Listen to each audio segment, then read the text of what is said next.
Naam. Unajua leo nimepewa homework ya science. Leta tuone.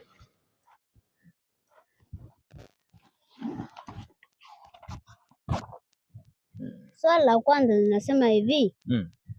Nini maana ya chemistry? Chemistry enzi zetu sisi ilikuwa is a branch of science which deals with composition and decomposition of matter. Na nini maana ya physics?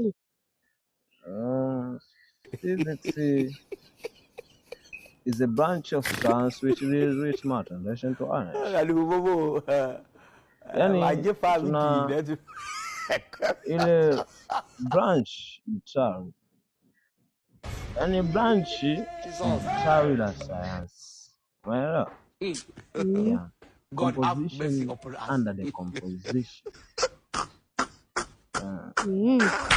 Asante babu.